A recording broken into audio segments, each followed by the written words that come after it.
In the lead up to the release of a total overhaul of all the skins, uniforms, and headwear for the German faction in Gates of Hell, I interviewed Chase, also known as Trudel, who is the lead animator and 3D human artist at Barbedwire Studios, the studio behind Call to Arms Gates of Hell. I initially asked him to say a little bit about himself and to explain how he got to work on the game. All the questions are timestamped down in the description below the video. Well, it started when I was born. No.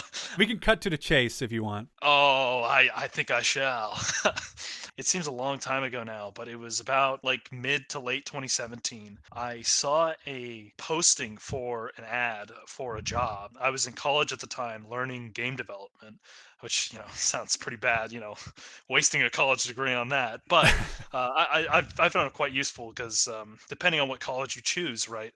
If you choose one like I did that has a lot of game developer veterans in it in Silicon Valley, then you're gonna get a really good education, and most of them would tell you anyway, like you don't need to go to college for this stuff. But yeah, in the middle of college, I saw a posting by Barbedwire Studios for an animator position in Gates of Hell, and I said that's awesome because I've been a Men of War fan for up to that point for like 10 years, right? It was kind of cathartic to for me to like be like, wow, like I get to work on the game that I've like spent so many hours and like I don't know, it was really cool to see that. And they reached back to me, Barbed Wire Studios did, and said, hey, we're interested.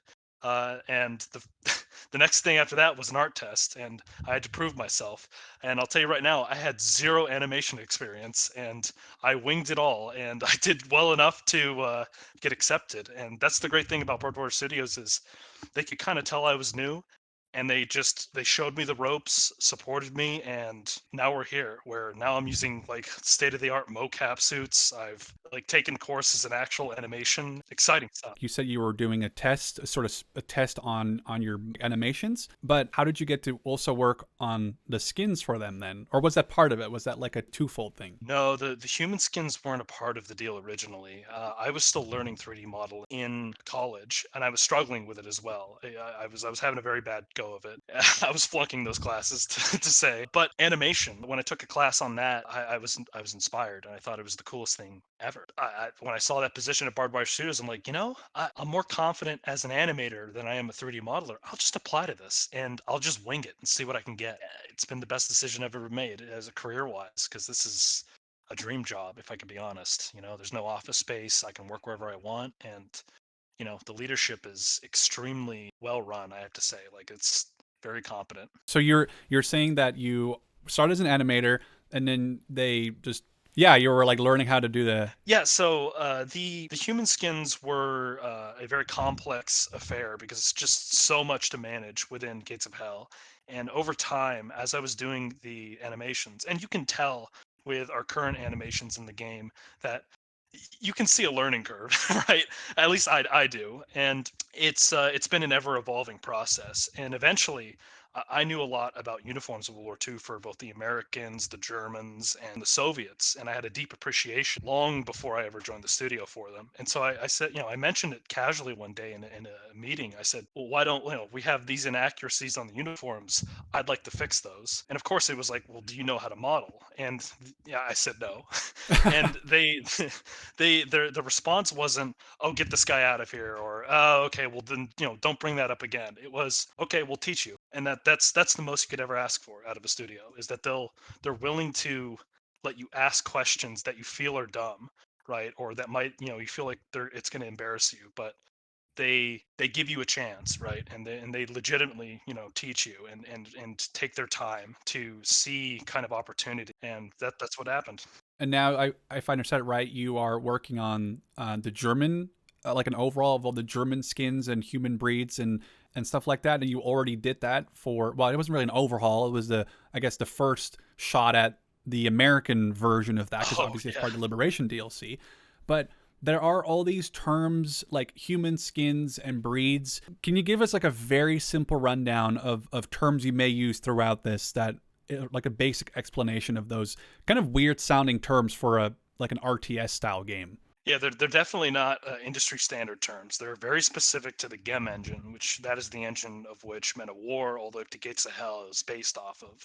specifically Gem 2 for Gates of Hell. Human skin is what we would call a model, right, in the base industry. That is just a 3D model, and it is skinned to the human skeleton, right? And I assume that's where the guys who originally made this engine ended up calling it a human skin. And it's primarily to just make it stick out within the file structure so that you, oh, these are the human skins. And once you learn the terminology, it's very hard to like misunderstand like where things are, because it's like, oh, that's the human skins folder. It's a very unique terminology. If you just take it out of context, though, it sounds weird. So I feel like it's good that you explained it, because like hearing someone saying game development, oh, here's a human skin folder, it just comes across really. Weird. Yeah. And then what is a breed versus a human skin? So a breed is the code representation of what gets spawned in the game. So, for instance, the breed file is just a text file, or a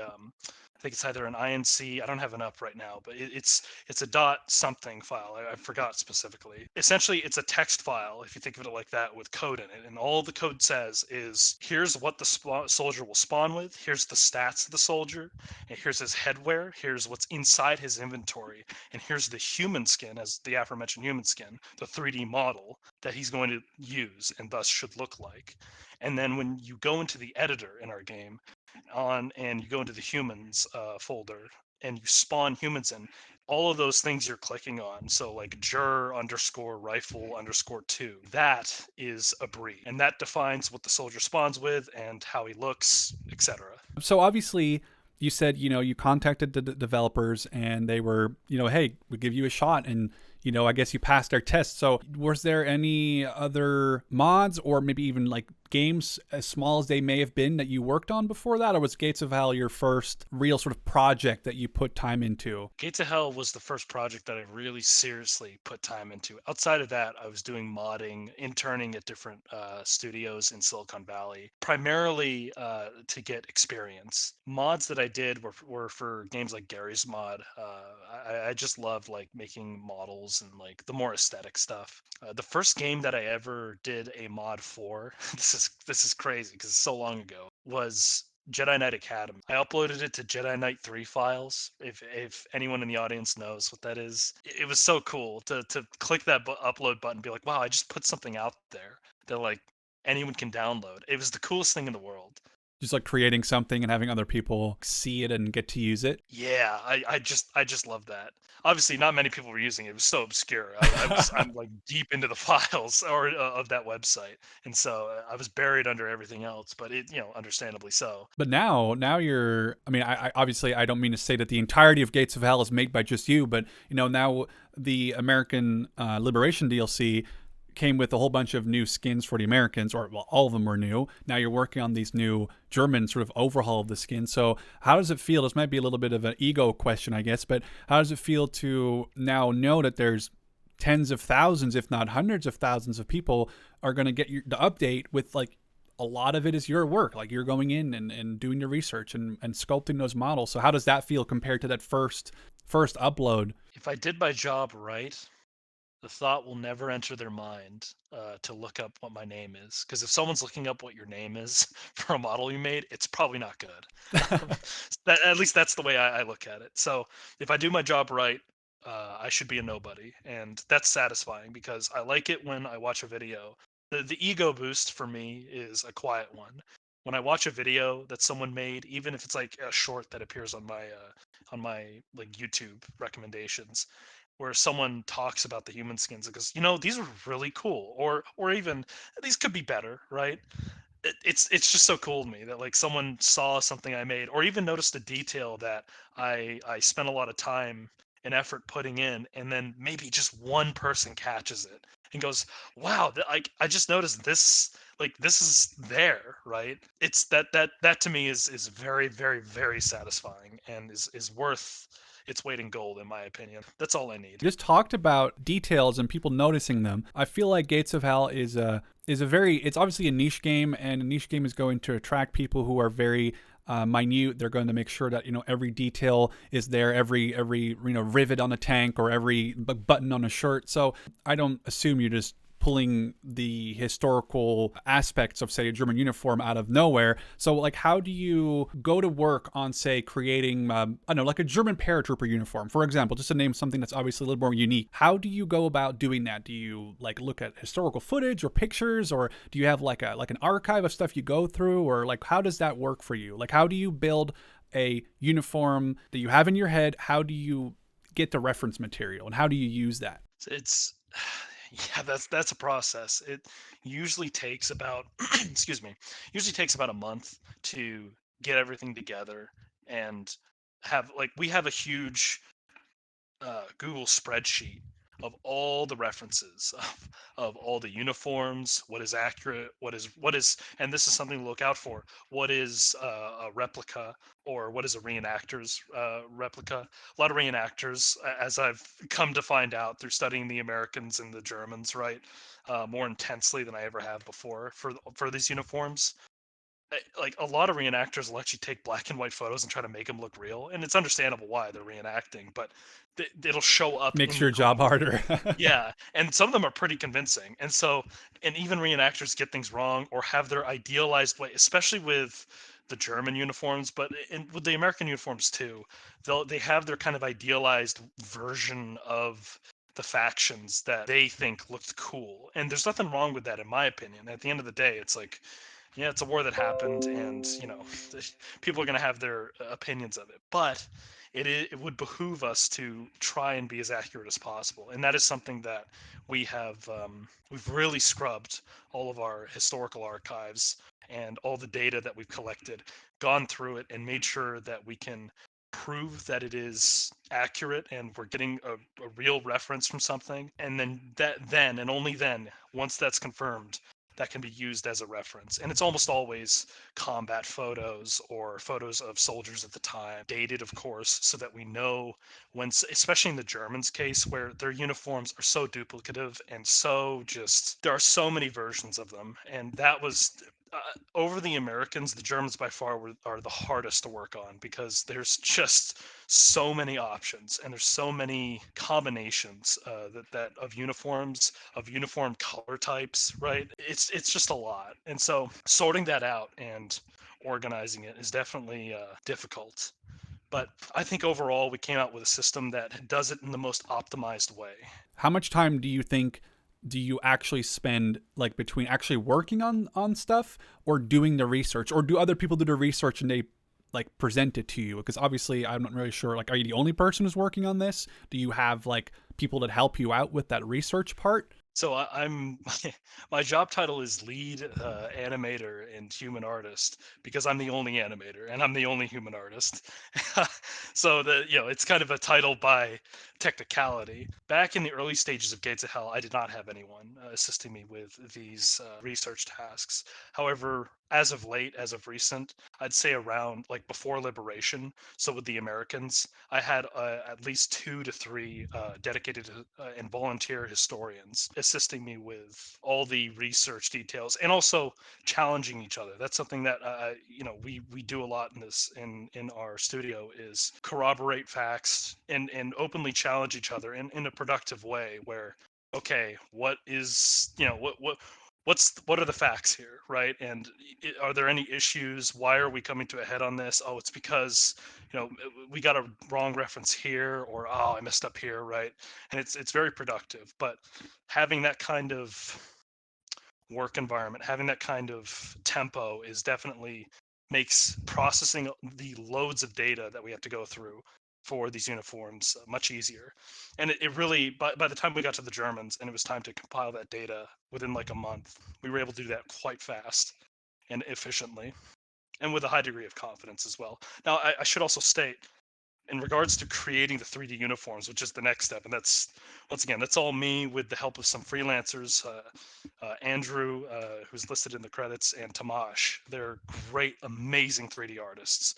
They come in and help with things like headwear requests. So if I'm just too busy on the uniforms themselves and I just can't do this German Stahlhelm, right? Well, I'll say, hey, Andrew, can you do the German stall helm? And he'll do it for me and take the load off a little bit. They're more so, they're jack of all trades 3D modelers, and they kind of get passed around in the studio to do other tasks. It's quite efficient. Yeah, I do get some assistance in that regard, but for the most part, the uniforms are primarily, especially when it comes to texturing, it's all me. And then also, the uniforms proper, the gear. Uh, that's some of the most difficult part is getting and compiling all the gear variations together, because you can have accurate pieces of equipment, but how they wore it is very specific. Like there were orders, especially in the Germans case, there were orders to wear things a certain way. Is the historical accurate difference between early, mid, and late war like visible in, for example, this new German overhaul? Is there the possibility to say do like a 1939 invasion of Poland, or is that maybe something that just fell out of the scope of this rework? Outside of the Polish force not being there, but I meant more that obviously the German look of their uniforms.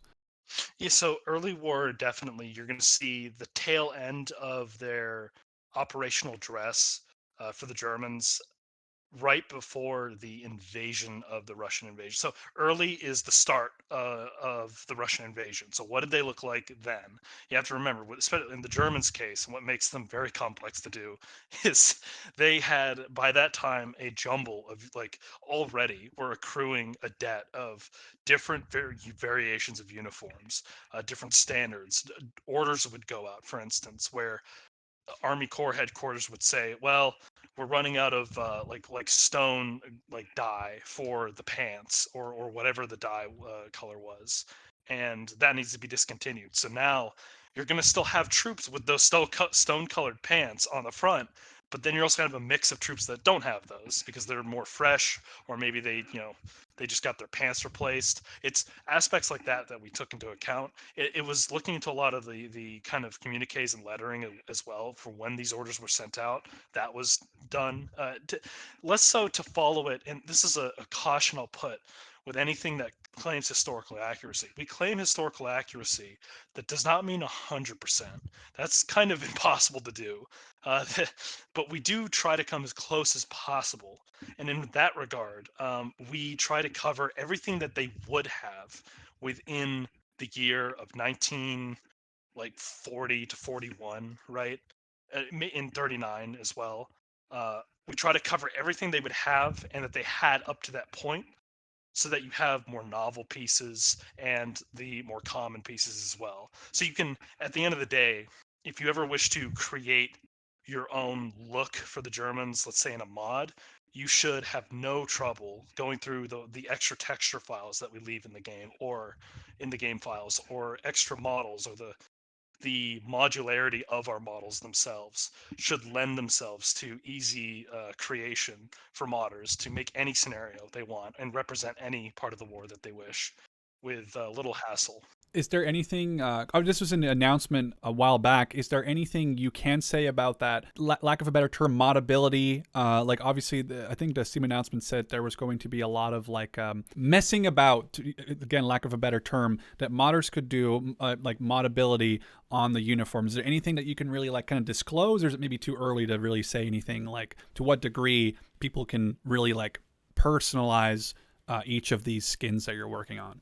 Yeah, I can disclose how it works because it's the same way. It's close to, maybe a little more organized, I would say, than the Americans. The Americans work the same exact way with less notes. That is to say, less commented out, organized little tidbits to separate the different models within the .mdl file. The .mdl file, for those who don't know, is within the game files in the human skin folder. Basically it's a text file that determines what the first of all the skeleton of the human, and then below that skeleton at the bottom of the file, it tells what meshes. They're called .plys. It's just a 3D object for the gem engine that the gem engine recognizes. It tells it what meshes to use on the human, and all the meshes are modular. That is to say, the pants are separate, the tunic is separate, the head is separate, etc. So you'll be able to mesh and combine and switch these things around. to your heart's desire. So people can kibash their own sort of little thing, basically. Then. Yes, exactly. And the same goes for the headwear as well. The headwear is this time around, unlike the Americans, the headwear is fully modular. So you can, oh, they didn't make a helmet with dirt on it and the bread bag strap that they tied around the helmets. They didn't make one of those. Well, you can just make a mod where you can just all you have to do is just add the directory for the model because that exists. Add that to the directory of the MDL of the headwear's MDL, and you'll have that. Bang, done. So very easy, very modular. Talking about censorship, and I think this is a topic that is weird for Gates of Hell because in the end my enjoyment of the game isn't any more or less just because there aren't certain German historical symbols in there, but it's something that people will always bring up. And I think it's interesting to kind of get a feel from you regarding this topic. So, regarding the like removal or not appearing of, say, swastikas or SS runes, is there anything, if you want to talk about it or if you can talk about it at all? Because in the end, we're talking about German uniforms, so I feel like that's a topic that people are going to bring up at some point. No, it's a fair question. I think anyone, and this gets brought up as well a lot of the times, and it's fair all the time. And it was World War II, and those things did exist. We have an agreement with our publisher, and we are generally going to respect the agreement. Our German publisher, who wishes for those things not to be shown, and that is something that we do respect. I can understand the other side of the argument. Trust me, I get it. You know, you do want to represent the people as they were in World War II. But on the other hand, we respect our publisher and their wishes. And at the end of the day, there's always mods that add these things in. There's always uncensored mods. Not that I'm condoning any of them at all in any official capacity, but modders do make up for a lot of stuff that they wish to see in the game, and that's something I love about the Gates L community is that we have a very strong modding base. And your comments about the question prior about modders, I'll tie it into this one. Um, they are in every conversation that we have, almost always, is how does this affect the modder? Whenever we meet once a week to discuss our tasks, what we're doing, and make sure we're all lined up on what the current tempo is. Modders are a part of that. Like, how will this affect them? There have been a lot of changes that do annoy modders because they have to fix things or they have to update their mods because they're Right. crashing because we made a fix. I guarantee you we do take those quite heavily. We do not make changes to things unless we know that it's ultimately necessary, it's going to happen, and as such then we'll make that decision. But for the most part, we try not to interrupt people's modding processes and try to make it as easy as possible. We recognize how valuable they are to the community. And once again, the same ties into the question you just asked about censorship. If a user wishes to see those symbols that are censored, they can always make a mod and uncensor them and have it for the rest of the users to enjoy.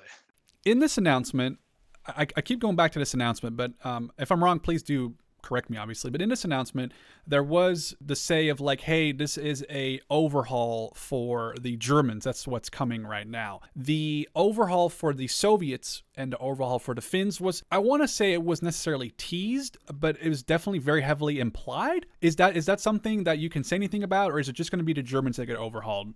I can't give specific dates because once again, we're still working on the Germans, so Of I think course, it's of course. reasonable to say like we don't know when that's going to happen. However, it is in the works. It is being planned. I've done a lot of the high polys for both of those factions already, and high poly just means like high resolution model that gets baked onto a low resolution model to be textured. It's the first process of doing the models, the 3D models. However, in regards to the sequence of when it'll be done, I can confirm that the Soviets will be next. I cannot tell you when. Once again, it could be months from now. It could be we could start a month from now. Right. It honestly depends. And also, you have to remember, I'm also the animator for humans, so probably after the Germans, I'll be doing animation work for a bit for a lot of cool stuff that I want to get put into the game for you guys, and also improving a lot of the current stuff. In regards to the Soviets and the Finns, they will be at the same for as to what to expect. They'll be to the same quality as the Germans. Now, once again, remember I'm only going to do the uniforms that they used and had. So the Germans by far will always have the most uniforms. So I'll probably try to make as many variations on the Russian ones as possible. However, I think it's just the combinatorial nightmare that is the German army. Right. It will make them always kind of just a little bit bigger. I'll say that a little bit. There is, however, on the Soviet side, a lot of gear and really cool options when it comes to that stuff. What is, in your eyes or in your opinion, what is one of the tougher things about what you have to do? Like, as the animator and like skin maker, it sounds weird, but what is like one of the things that you're like, man, I really have to do this thing and I'm not really sure if I feel like doing it today? Like, what is your stumble block that you like really are seeing up against doing on like the regular, I guess? The regular, it depends on what phase of the development. Like, let's say for human skins, for the human skins or skinning, like the That skin sounds people. No, terrible. Yeah. it's terrible. I mean, then when you think about like breeds, what are you doing then? You're breeding. Breeding. Yeah, that's terrible. So it's horrible. It depends on where you are in the process. So I would liken it to a three-phase process. The first process for human skins or 3D model creation is doing the high polys, high resolution 3D models. Something you would never put in a game. It's like millions of polygons and vertices, which is very expensive. But what we do is then it's high poly to low poly is what that's called. So you retopologize things is the industry name for it, where you put a low mesh on it that's not expensive and very easy to render. And then you put it into a texturing program, which bakes I mentioned this prior, bakes the texture on.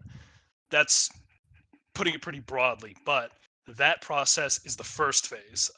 Phase two is getting those models into a program. I prefer to use Blender, right? Organizing them in a way that they're all modular, that most gear and equipment, you can't assure all because, sometimes some things just like clip a little bit. And it is always annoying whenever I see it. I'm like, I wish I got that. But for the most part, it's organizing all the uniforms, making sure the nomenclature, the naming convention of all the models is as easy as possible to read, and just setting them up, getting them ready to be brought into 3ds Max, because that is what is required to bring them into the GEM engine. We have a program, or we have a plugin for 3ds Max that you can find in your modding folder of our game called Tools. In that should be Eclipse MTL.mtl, and I think there's just a plugins folder, and you're supposed to put that in your 3D. If you have 3ds Max 2015 or 16, you put that into your plugins folder, and you can export to the GEM engine like we can. The general idea is you bring it into there, and you skin them then. That's where I actually apply them to the GEM skeleton. GEM skeleton is very primitive, so you'll notice in some screenshots and whatnot, you'll see it's kind of harsh angles. It's not like a modern skeleton where you have like twist bones and things that kind of a lot of extra stuff on the skeleton that compensates. However, for the most part, uh, it's a pretty, because though it is a simpler skeleton, it's that part I would say is the hardest. Phase three, getting it into the engine from 3ds Max, because you have to skin everything. That is to say, you have to make sure it moves properly, or at least as well as you can make it move, and then you have to export it. And I guarantee you, and this is always a part of the process, you export it to the engine, you put it in, it looks great, and you notice like three things are off, and you're like, oh, And then you have to because that means you restart the go entire thing again. all the way back to 3ds Max. So you're like, all right, yep, this is great. Outside of that, I guess it's an unofficial phase four, and this is the phase I'm in currently, is applying all the models to the breeds, or breeding as we would call it. No, yeah, just applying them to the breeds, making sure that things don't crash, because the engine can crash with those things, and also trying to make it as friendly to user saves as possible, though that's not always a guarantee given how the nature of models work in this game. On the whole, however, it's mostly just replacing the old models with the new, and that's a very monotonous process. Basically, how do you, as I guess I refer to it as black magic, how do you make stuff look better, but it uses less of a computer's resources? Oh, the black magic comment. For those of you who don't know, watch his previous video on the sound update for the first part of the community update. He mentioned at the ending of that video that, oh, as he just said, the human skins are black magic to him. He doesn't know how it works. That's what inspired this one. I heard that. I was like, I gotta explain it. To explain the black magic. So it's the current human skins in the game were made in a different style, a different way of doing things. That is to say that they're not they're not the most optimized they could possibly be. And when you're developing on GEM, right, you're learning things, you're learning how new processes work, you're getting information from old programmers who who've come back and said, "Hey, I know a lot about this engine, and I saw what you guys are doing. It's actually better to do it this way." And then suddenly it's like, "Oh God, like now we have to redo things, right?"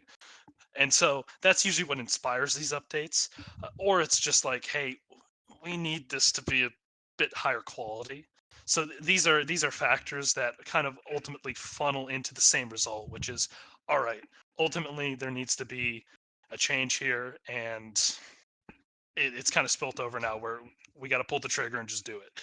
As far as the Germans are concerned and where the optimization comes in, so the current German models in game are actually using more draw calls than they should. Now, a draw call is basically referencing a separate material that is like a color map. That's what shows all like the stuff on the model. It's referencing more of those than it should be due to the way it was made at the time, and thus is actually making it a little more expensive than the higher poly models, the newer ones. Those are more optimized because their level of details, that is to say, their LODs. So it's essentially the lessening of details the further you get away from them, are very aggressive. So though they're higher poly for people who are closer to them or have their settings on high, for those who have their settings on low, as opposed to the old models, these new models are much more aggressive with culling and getting rid of unneeded vertices, whereas the older models that are being replaced only had 2 LODs. These newer models have 3, and it's to cull things even further and put even less vertices on screen, because each vertice must be calculated in engine and does have not, it's engines can handle vertices, but you want as least of them on screen as possible, especially in an RTS. And especially with draw calls as well. These new models are using way less draw calls. It's also a factor of optimizing what resources those models are using.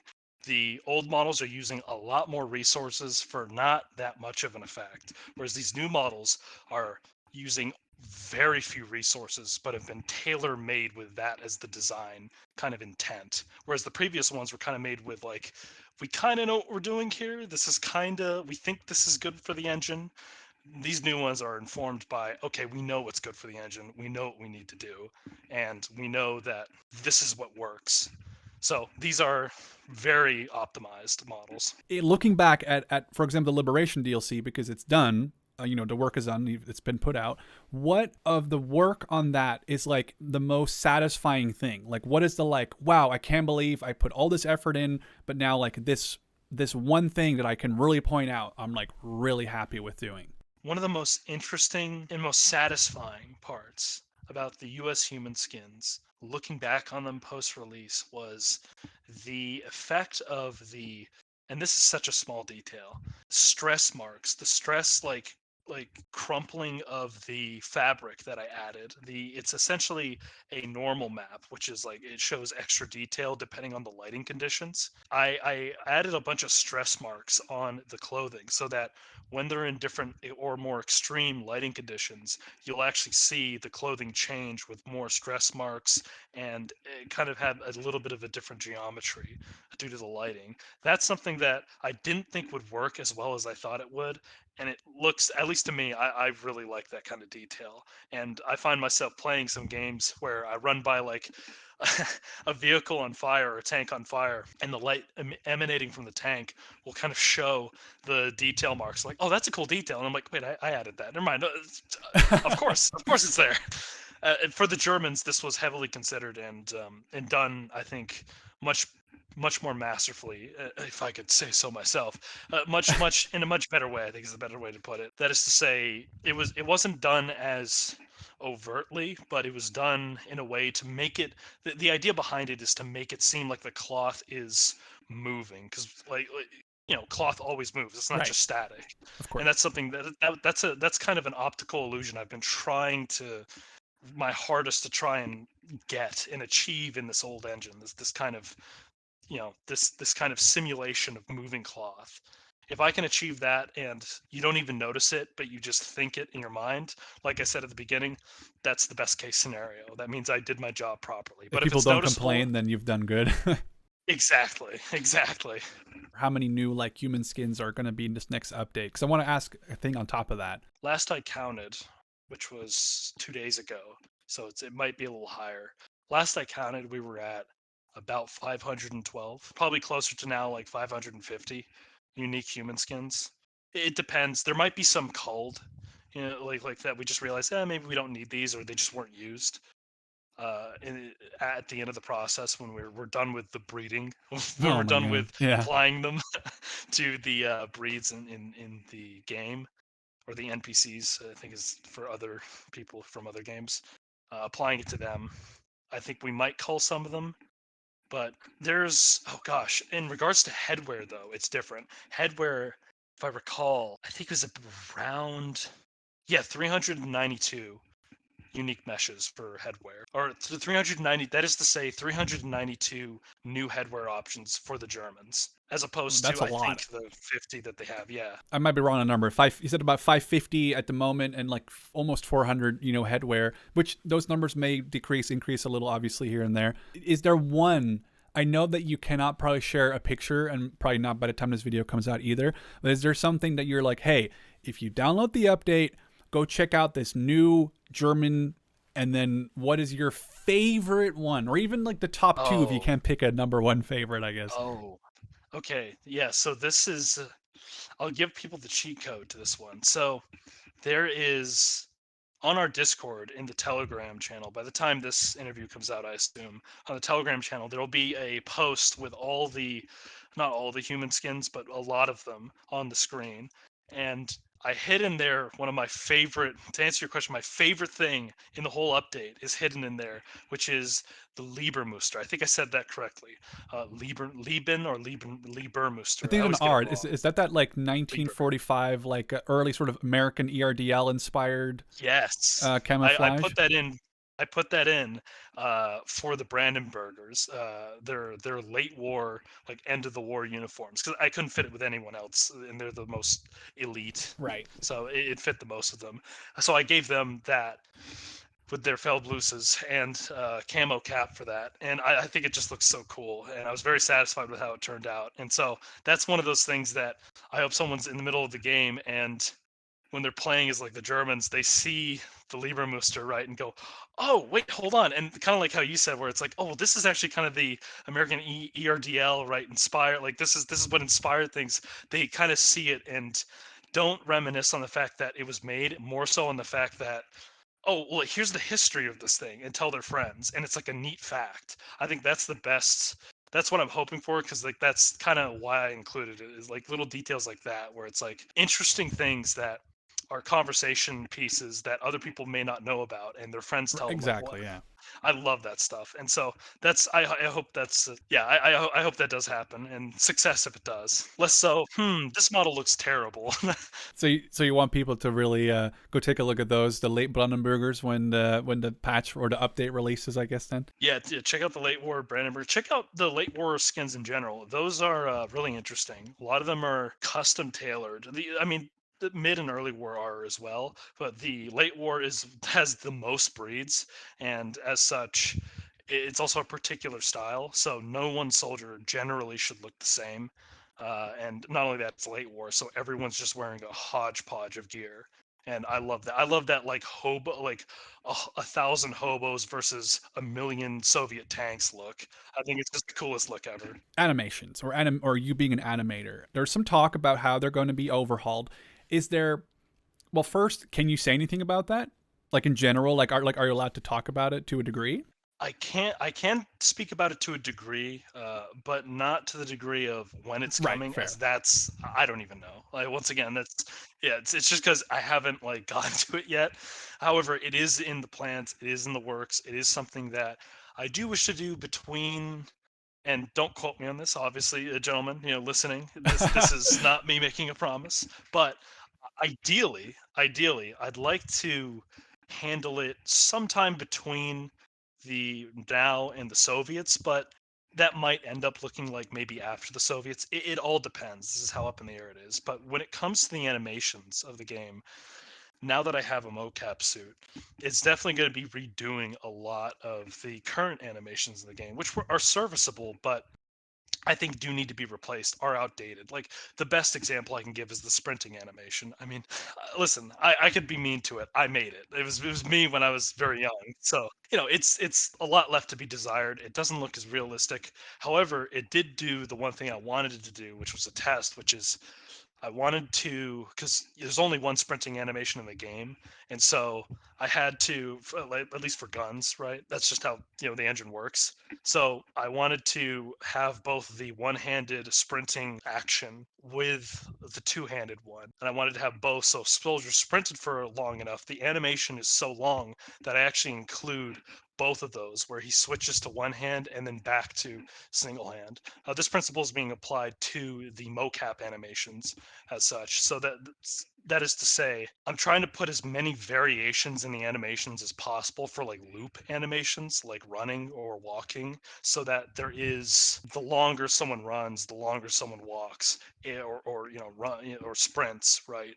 It it gives off this feeling of variation.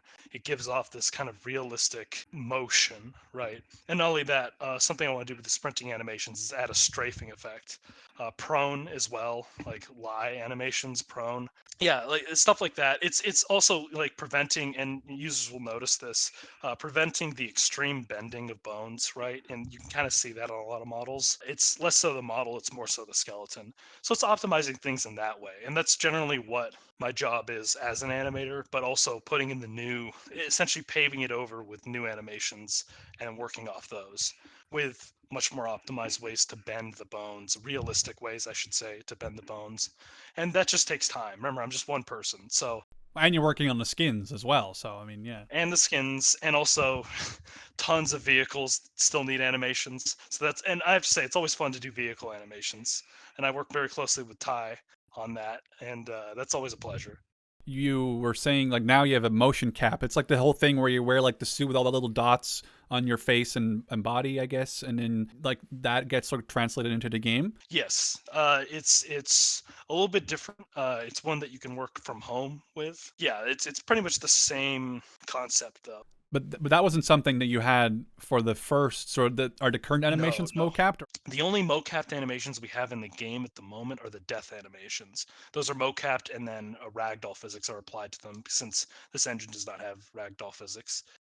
So you have to add that motion in, which is no big deal. It's quite easy to do. All the animations before that, though, outside of that, are all hand done, and hand done on a skeleton that is always fighting you. I'll say the gem skeleton is a finicky beast, but if you treat her right, she'll take you home. You would say that the motion cap animations is to refer to them as, I guess, like the future overhaul that you will eventually be working on. Not to give not to give any timestamps for that. Obviously, it'll just make it look smoother. But should it do the same as it did for the skins? Like, will it make the game run smoother itself, or are they not Uh, as like heavy on the game and like how it runs and stuff? Animations, when it comes to optimization, that's more of a deep engine restriction that would require source programming, that would require more technical work. Engines like the Unreal Engine, for instance, of which I'm very familiar with, have systems to optimize animations. They have level of details, but for animations, right, where they cut out keyframes and make them simpler automatically. This engine does have something similar to that, so they're already kind of optimized. But for the most part, yeah, that's not really too much of a concern. It's mostly just the act of doing them, which makes it way easier to work on animations in that regard Compared to skins? compared to skins, where you have to Right. worry about optimization and like all these different parts colliding, never gracefully. It's always just smashing together. It's like, all right, great. My Lego ships just smashed together. Now I got to put them back together. Worst nightmare. Last but not least, is there something that you feel like you should really mention, or something that I missed, or something that you feel like is an interesting note, whether it's about animation or your work at Barbed Wire or on skins, or really anything, really anything you'd like to add or mention, or really. Two things. One, I would say, is I've noticed users mention modders especially mention their frustration with redoing like in the Germans' case, since the Germans and the Soviets have already gone through an overhaul, I think twice already. And that's frustrating for modders since they base their work off of some of the stuff I do, and then it gets paved over. I fully see that frustration. However, I will say that is ideally, we're trying to bring that to an end, and it should be much more smooth sailing from here. And that's kind of the general idea of getting to a level of quality and detail with these new models to where it's not justified to redo them in such a way, since they're just at such a high quality. What reason is there to redo them, right? It's getting to that point where we don't have to do that. And I personally feel like we've reached that with the new German human skins and soon the other factions. The second point I would say is, I guess the second note I would say, and to finish off with, working at Barbedwire Studios has been a great experience. It's very unique. I've never, in all the internships and even part-time jobs I've done, and even in college when I was working on, I would say, projects for clients, you have a tendency to run into that like kind of office cubicle culture, and this is not present here at Barbedwire Studios. It's a very free form, very matter of fact, straightforward but friendly environment where truth is kind of put above everything else. So it's you can't hide behind lies, you can't hide behind excuses. And that may sound revealing, that may sound almost uncomfortable, but at the end of the day, it makes things, especially once you accept it, it makes things extremely efficient. And the management at Barbedwire Studios has been nothing but kind to me and extremely professional. So my hat's off to those involved. You know who you are, and seriously, thank you. You guys have done an amazing job at running Barbed Wire and getting Gates of Hell to where it was. I mean, any user can look back. I mean, I'm sure maybe you're familiar too, but like, look back at what Gates of Hell started as and compare it to now, and it's Oh, night and it's a day. night and day difference. Yeah. So, and that's thanks in part to, like, listen, people like me, I, these updates only happen because I go to the leadership cadre and say, "Hey, I want to do this," and their answer is never, "This is no, we don't want to do this. No, this is going to happen." It's, how do we incorporate this into our plans? Okay, how do we enable you to do the best work that you want to do? Not the it's Sure, there are some tasks where that need getting done, but for the most part, it's you have the freedom to do what you want to do. It's not like Valve, right, where Valve just says do whatever, right? And they just do whatever. For those who know, it's more so do whatever within the plans that we have. There's coordination with your freedom, and I think it works really well in a game design formula and format. So I've been nothing but impressed. It sounds like Barbed Wire might be really cool to work at, and if I remember correctly, there is actually a job for a programmer on their website up right now.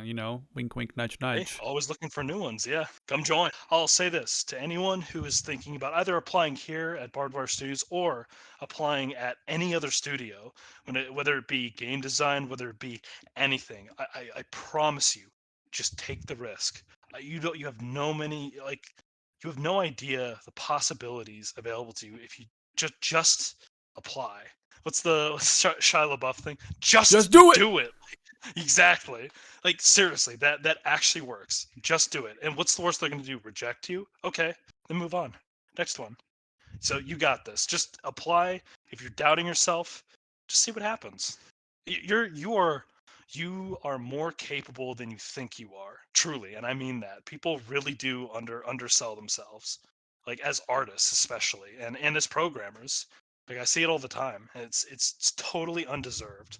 People are so much more talented and capable than they give themselves credit for. I feel like I don't know if I can top that. I really appreciate you hanging out and answering some questions about what you do at Barbed Wire. Thank you so much for taking the time. I cannot wait to see the new skins in action. Hey, coming soon, and thank you very much, Sherm. It's been an absolute pleasure. Honestly, this is a real treat. So thank you very much. I really appreciate it, man.